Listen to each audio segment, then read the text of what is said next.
these you were conversations. asking me. Yeah. Osafumafu, the banker, when he became sports minister, if my records are right, he took us to World Cup. I see. Or he didn't train the players. And who else took us to World Cup again? Went to Germany. I'm saying that he took us to first World Cup. I see. Osafumafu. I see. He was a banker. And it was during his time. His time. He did it from scratch. So scratch. you take all the glory. He did it from scratch. Yes. I see. Anyway.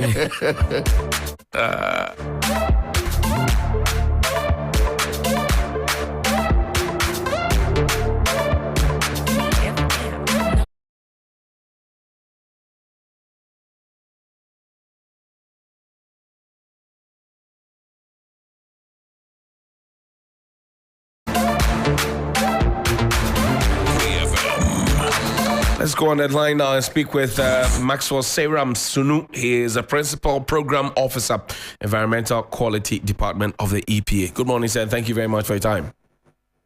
Good morning, and good morning to your listeners. Right.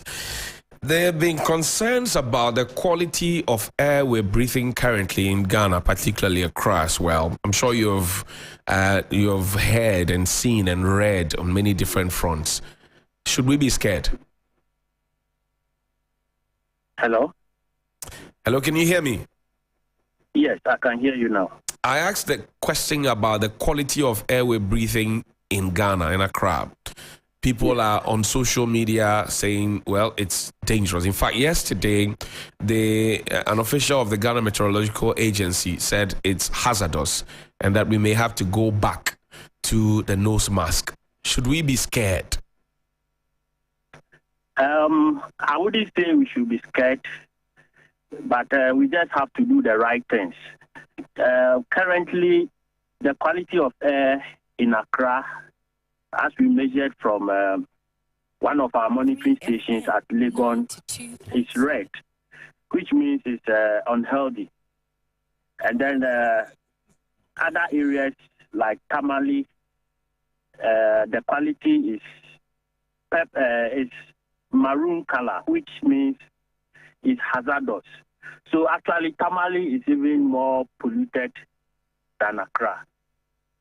But we need to take the appropriate precaution to protect our health, and also there are other things that we can do so that we don't add on to the level that we are currently. What precautions should we take? What precautions should we take? So when pollution levels are high, some of the precautions you can take is to wear nose masks. These are particles in the air. So the objective is to prevent us from breathing them into our lungs. So we need to wear masks to cover our nose. We also have to avoid indoor activities, including exercise and other strenuous activities that will make us breathe in more oxygen.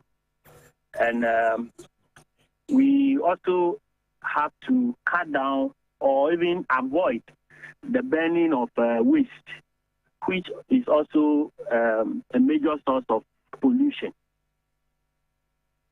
I see. And what could have caused this bad air, if you will? According to the Ghana Meteorological Authority, we are currently experiencing dry and dusty winds that are blowing from the Sahel region. That's the Sahara area towards the south, including Ghana and most of the West African countries. So that is the major cause of the high level of pollution we are experiencing now. In terms of health impact, what could this possibly bring to us? Bronchitis and all of those things. Are we to worry about those as well? Currently, what we are experiencing is a short-term event that is due to the Harmattan. Accra, our air quality, if you take from the 1st of February, the air quality has been largely, the quality index has been yellow, which suggests that the air quality has been moderate. The air quality deteriorated from the 17th of this month, which is Saturday, and up to now. So what is happening is not a normal, or it's not a normal occurrence in Accra. It is due to the weather, and it's not going to last. It will go away as soon as the Harmattan goes away. But then we can experience temporal health issues such as coughing, wheezing. But if we are exposed to this level for prolonged period, then it can result in other serious health issues. How long will it take before the situation normalizes? I will not be able to tell how long it will take, but I know the Harmattan season around mid-March. So the meteo people will be the best people to tell us when this phenomenon will actually end. But the Harmattan normally ends in the middle of March. So I'm hoping that by the middle of March, the situation will improve. Does the EPA have a plan? I mean, your job is to protect the environment. Does the EPA have a plan to improve the quality of air? Yes, we do have a plan. Share.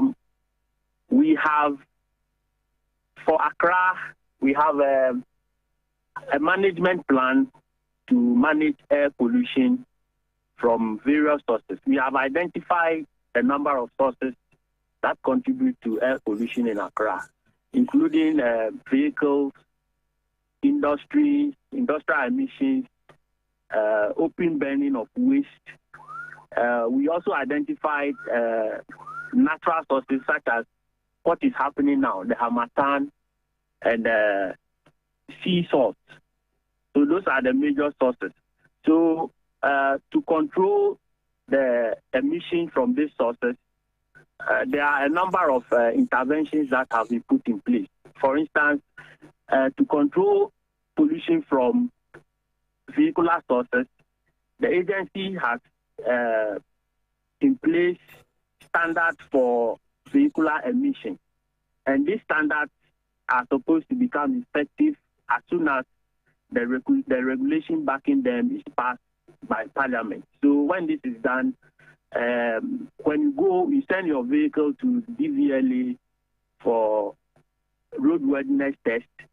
They will test your emissions, and you have to pass the emission test before you are issued with the roadworthy certificate for you to use your vehicle. When it comes to industrial sources, we also have standards to control industrial emission. So industries, we monitor industries to ensure that they conform to these standards. Open burning, we are working with the assemblies. Most of the assemblies have bylaws that prohibit open burning of waste. So we are working with them to ensure that these bylaws are enforced. We are also using education as a means to alert the people of the dangers of burning rubbish. So these are some of the things EPA is doing to reduce pollution. This regulation that you spoke about that the Parliament needs to pass, how long has it been in the works? Currently, what I know is that the regulations have been drafted, but I don't know how long it's going to take for them to be passed by Parliament. And until that time, we have to contend with the breathing of bad air, if you will? No, besides the regulations, we have, as I said earlier, we have standards. So for industry, But are these standards being enforced? Because I see people burning rubbish here and there. I see vehicles, especially the trotros, with the dark fumes coming out. We see all the things you are talking about, that there are standards. We see all of them. We see, factories, the thick black thing come out. We see all of them. So are the standards being enforced? Yes. Well, in terms of the industrial sector, EPA is responsible for regulating emissions from these industrial areas. And I can say that we have enforced the standards in this sector because we have a routine monitoring regime, and it's where the industries are supposed to self-monitor and report to EPA. And when we are in doubt, we also have the capacity to go in there to monitor and ensure the right thing is done. In the transport sector, I know that most of the testing centers that DVLA has established have equipment to measure emissions from vehicles. And because there is no regulation in place, what they do is that when they test your vehicle and the emission levels are high, you are advised to go and work on your engine to improve the emission. But we are currently not enforcing that standard because the regulations that are supposed to make it enforceable are not there. With respect to the open burning of waste, the assemblies are empowered to enforce this particular thing. And I wouldn't be able to speak to whether it's being enforced or not. The use of LPG has dropped, mainly because it's expensive. So people are now reverting to charcoal and firewood and all sorts of other fuels. Does that contribute to the quality of air we breathe? Yes. One other source of air pollution is from the use of dirty fuels like firewood and other fuels that produce a lot of smoke. So if the use of LPG is dropping, it definitely means people are looking at other alternatives which may not be clean enough. So it's possible that can also increase the level of pollution. Have you, as an agency, been interested in tree planting? Because the government rolled out a tree planting exercise, there's forestation or reforestation, and to improve the quality of air that we breathe and all of that. But have you been interested in tree planting at all? Yes. And how many trees have you supervised for people to plant? Has over the years been very active when it comes to tree planting. We have two important days that we celebrate: World Environment Day and then World Desertification Day. Anytime we are celebrating those days, tree planting is one of the key activities that we undertake. So where are the trees? Those that we have planted? Yes, I want to know. Yes, they are there, and they are there. Most of them are doing well. They are there where? The celebration, the marking of those days rotates among various towns. So, as and where anytime we celebrate in a particular town, trees are planted, and we ensure that they are nurtured till they mature. Let me take you back to your EPA office. We're talking quality of air and the environment, the offices around there. Are you happy with the trees around there? Because it looks like it's all glassed up, tiled up, cemented, paved. Or is that not the case? Yes, that's the case. And you say you encourage tree planting?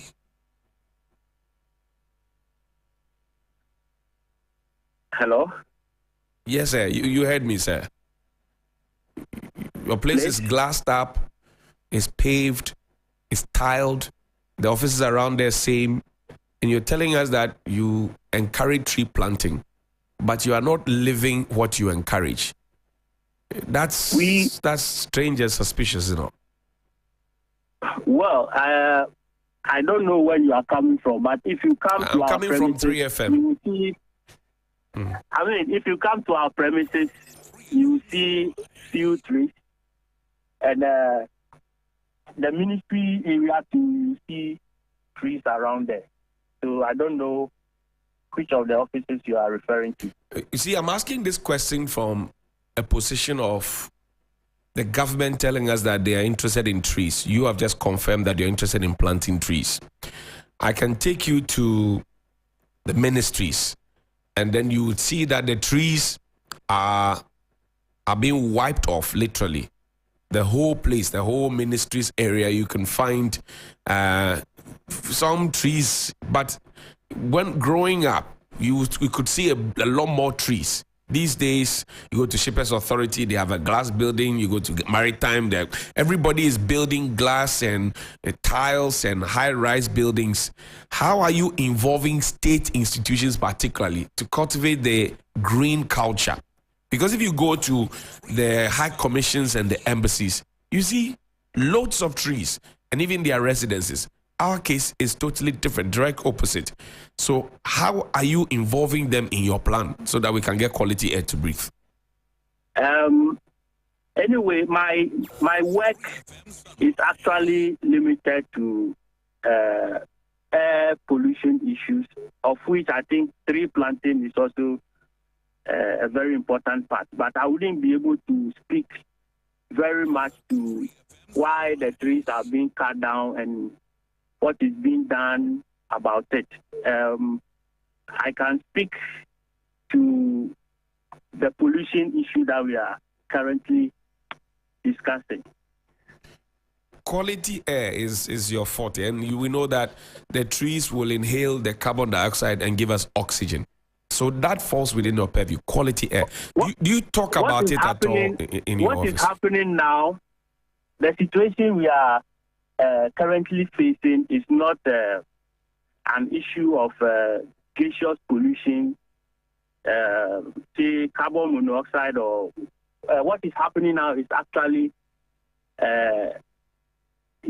being caused by a lot of particles in the atmosphere, and the source of these particles is mainly from the harmattan wind, which is from dust. But do you agree with me that if we planted more trees, we would have better quality of air to breathe? Yes, if we had more trees, they would have served as a sort of a trap or filter to trap those particles. So what is the EPA's plan to make sure that we achieve what you just described? I just told you about our plan, our air quality management plan that we have for Accra. I spoke about the regulations that we have developed to control pollution from the various sectors that we have identified as the major and that takes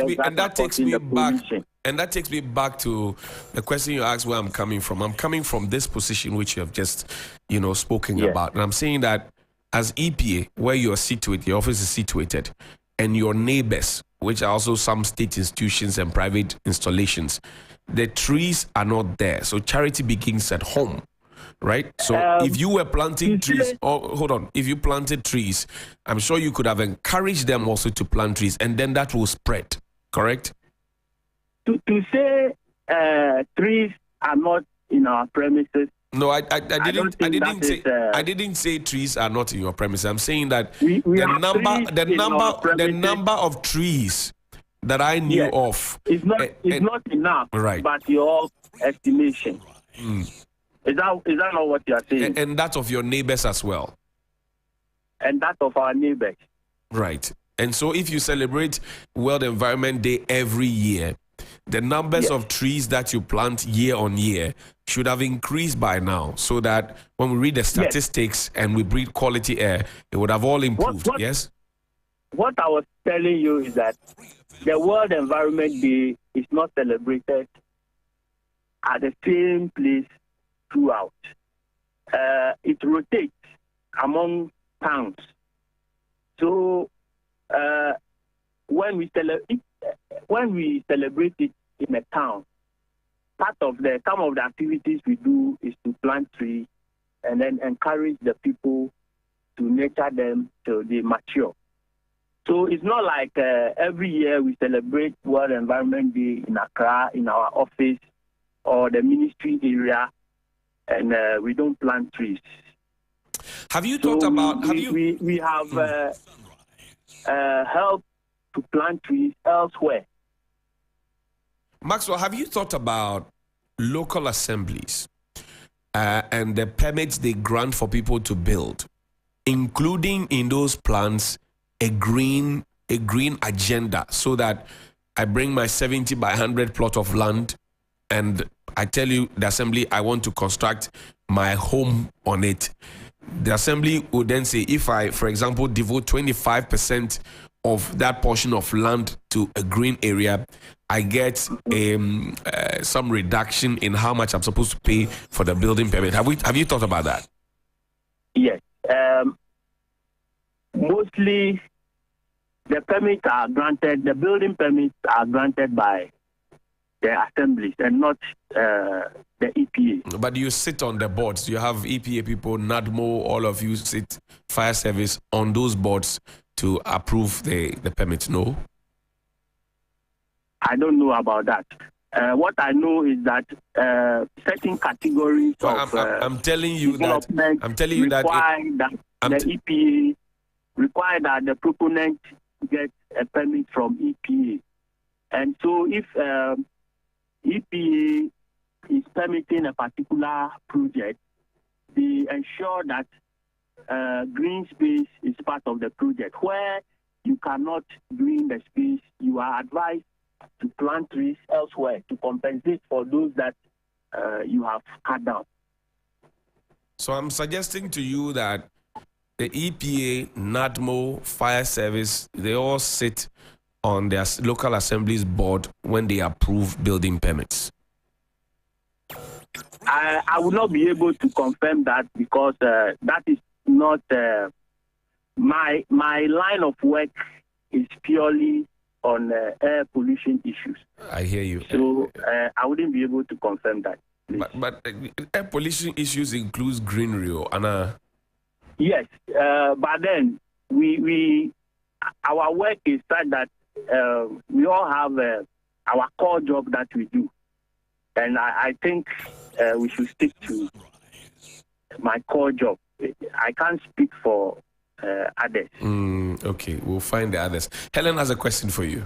Yes, Max, a very quick one, please. And this one has to do with the testing of the quality of the air. We've seen the ranking where that puts Accra as top of the leaderboard when it comes to most polluted cities. You mentioned having some testing accoutrements, if you will, in the Legon area. How accurate is the testing been done? The equipment we have at Legon and at Abraka, these are reference monitors. When we say reference monitors, these are monitors that give out the highest quality of data that you can get. Besides these monitors, we also have other ones that we call low-cost sensors, which we have installed in the other part of the city and also other cities in the country, such as Tamale, Accra, Tema, Hu, and Kumasi. So by that design, is it accurate that Accra as a city is more polluted than New Delhi, Mumbai, even Wuhan? Is that actually accurate? I haven't seen the air quality index of the cities you are mentioning, but I can speak for Accra. Currently, our air quality index at most of our monitoring stations in Accra is red, which shows that the air quality is unhealthy. For Tamale, the level is even higher, and it's in the hazardous region. But as I said earlier, this is not the norm. It is just a seasonal occurrence. We happen to be in the Harmattan season where a lot of dust is coming from the Sahara Desert. So as soon as the Harmattan season is over, you realize that the pollution levels will drop. The cities that you are comparing Accra to, these are cities that have issues with pollution throughout the year. But I think ours is not the case. It's only seasonal. So we need to make that distinction. Maxwell, you spoke about equipment. Do you have equipment all over the country monitoring the quality of air we breathe? No. We have equipment in Accra, Tema, Ho, Kumasi, Tamale, and Takoradi. I'm sure you know Sodom and Gomorrah. It's not, Pardon me? I'm sure you know Sodom and Gomorrah. Yes. And you know that people burn all manner of substances there to, if you like, siphon copper and all those things. Yes. Do you have a monitoring device there to check the quality of air around that area for those living at Agbogboshi Market, Abosoka, and all of that? Yes. We have a monitoring station. It's actually a reference monitoring station, which is one of the highest monitors you can find. We have it at Adabraka, which is close to the Agbogboshi area. And our data suggests that over the years, pollution levels around that area has been very high. But if you are aware, they have stopped most of those activities there now. So in normal times, the level have dropped significantly compared to the past. I don't know if you have passed there of late. You notice that open burning around that area compared to the past has drastically reduced. Well, Maxwell, I thank you very much for your time this morning. Maxwell Seiram Sunu is a principal program officer of the Environmental Quality Department of the Environmental Protection Agency. Thank you so much for your time this morning. Thank you too. Okay.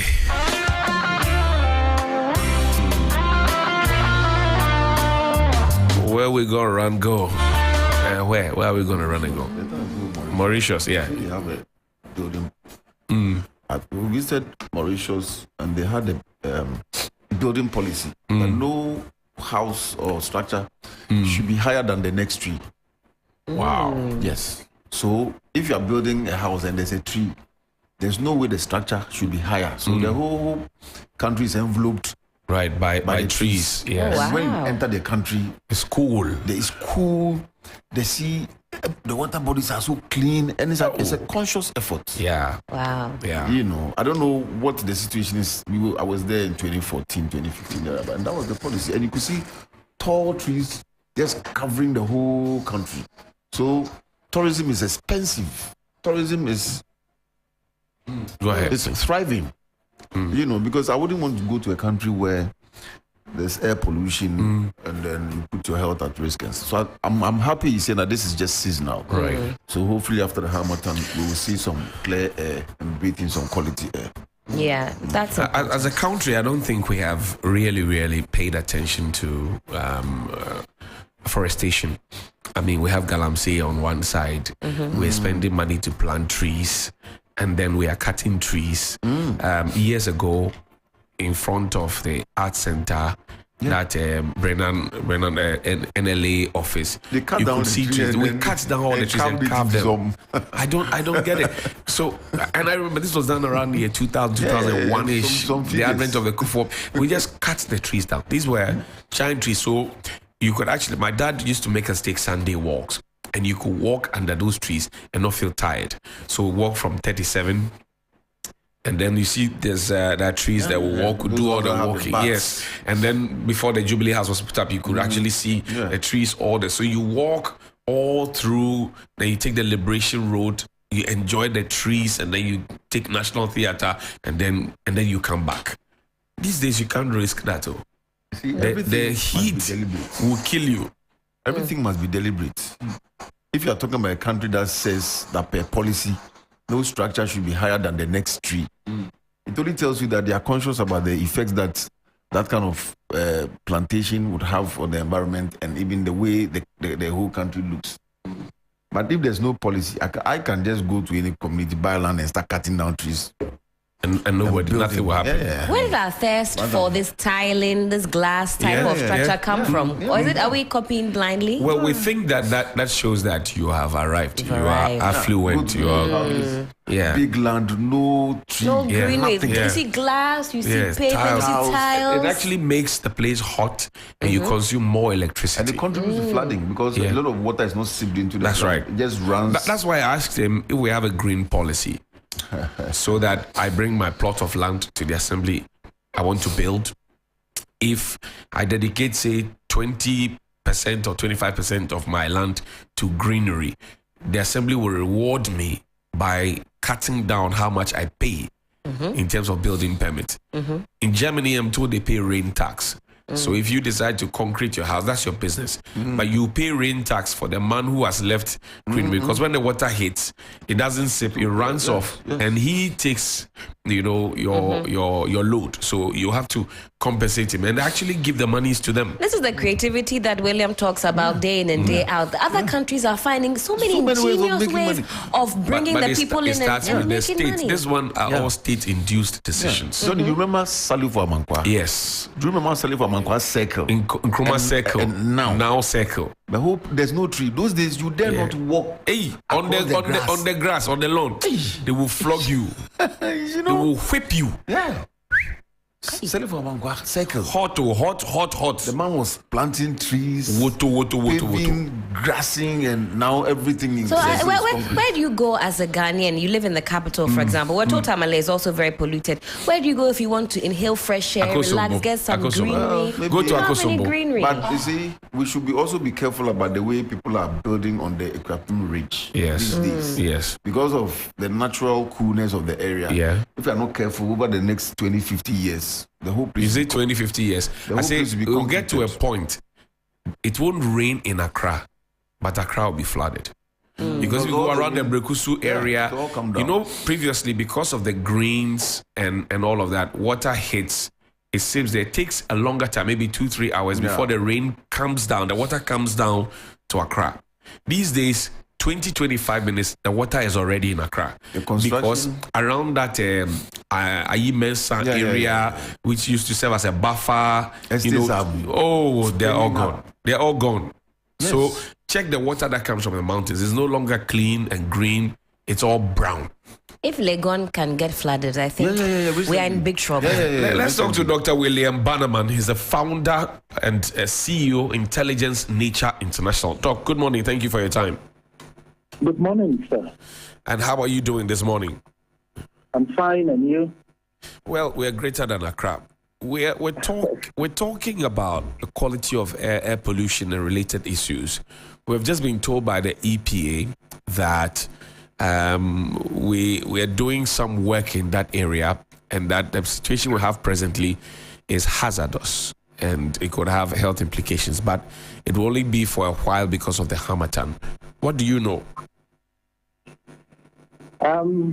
Thank you, and thank you to the team. I think currently we are in the Harmattan season.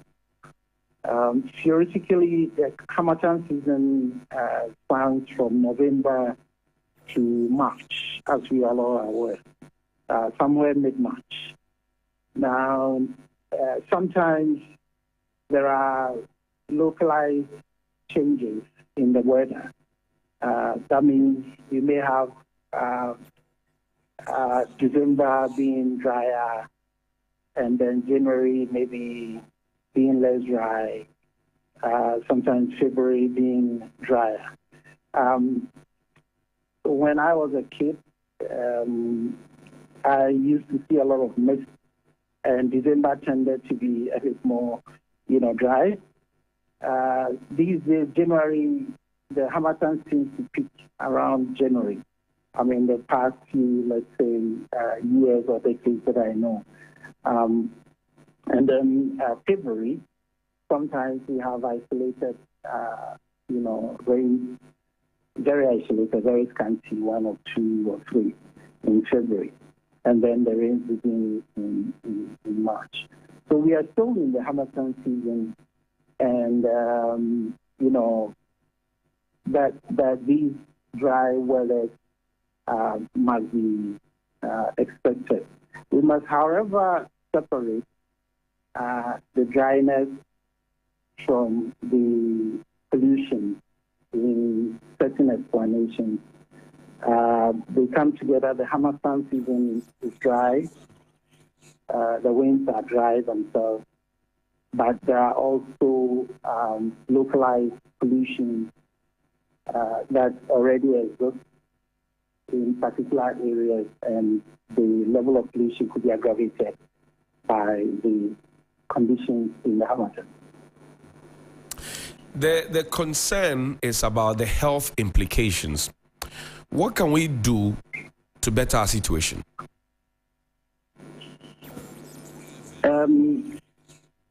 We need to, as the EPA officer said, we need to avoid, we need to wear nose masks.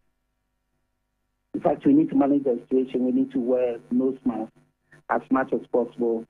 Of course, the weather has changed, but it's not everywhere that is polluted.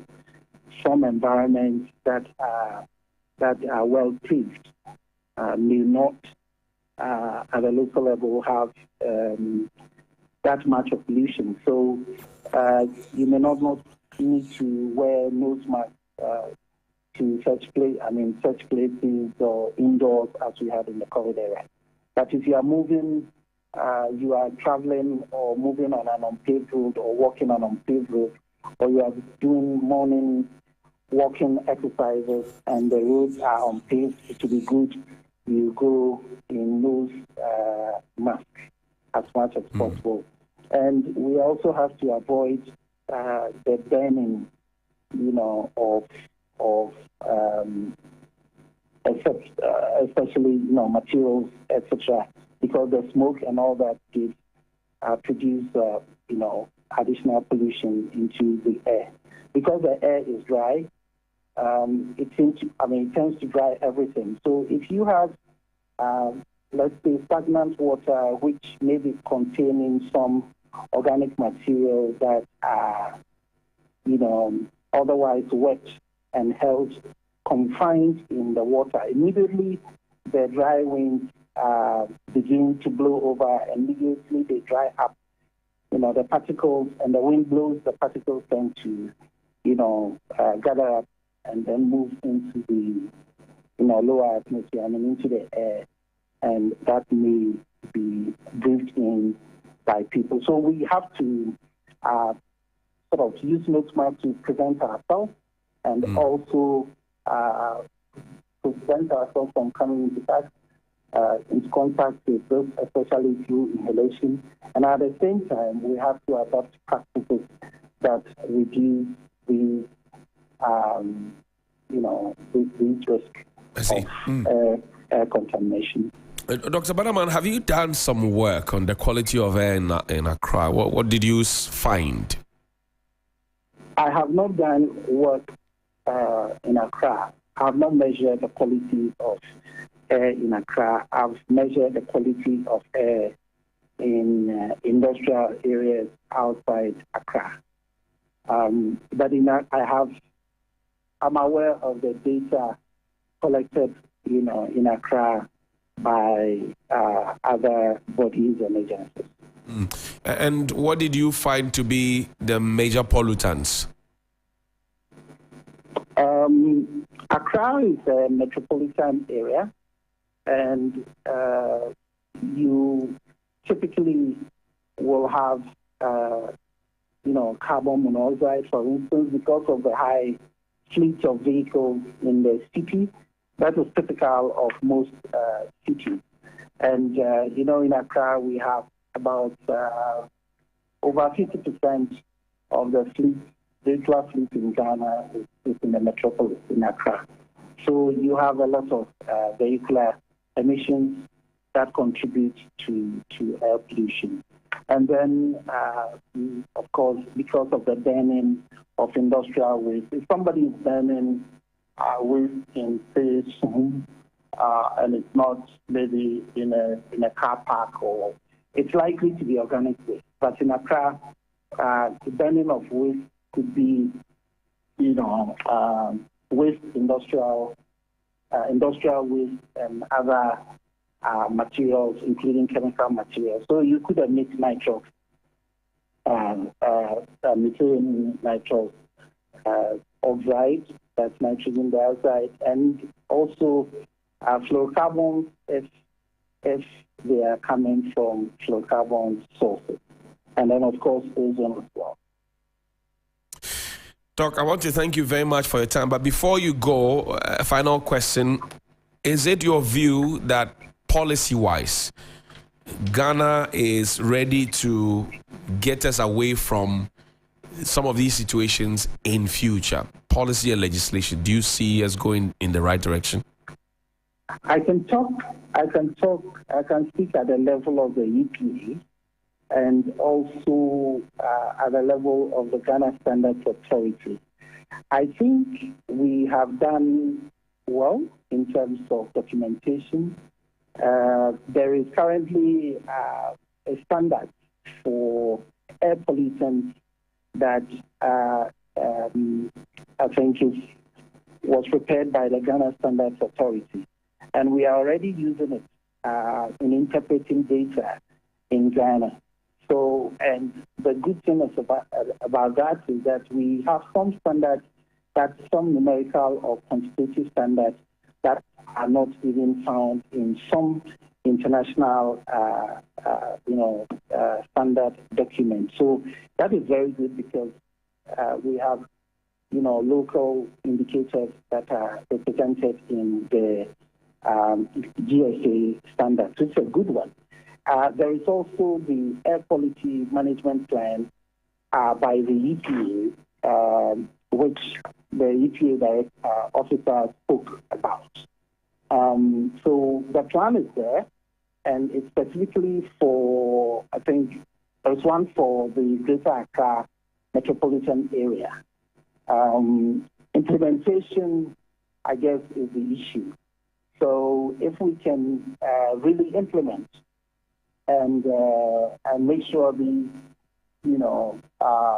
plans are generating data and results, and these data and results are being communicated to the people and creating awareness, that will be very good. And I think journalists must also be involved because the changing climate is a public concern.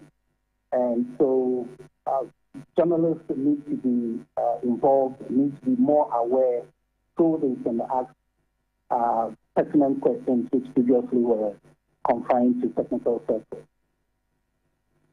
It would be nice to devote airtime for these things, but of course we also like to go out there and then tell the story. Will CEO of Intelligence Nature International, Dr. William Bannerman, be happy to sponsor a segment like that on 3FM Sunrise? If it's for the people and it's for the environment, yes, we'll do our best. We will call you, We'll do Doc. that. Thank you Yes. very much. You're a big man. Okay. Thank you very much. Sure. Thank you. Bye. All right. Bye-bye there. And this morning, we will get straight into the conversations. Marketing, you heard him. So we will call him at a good time. Yeah. Okay. Well, Ebony Condoms has a Val's Day promo for you, and it's extended Val's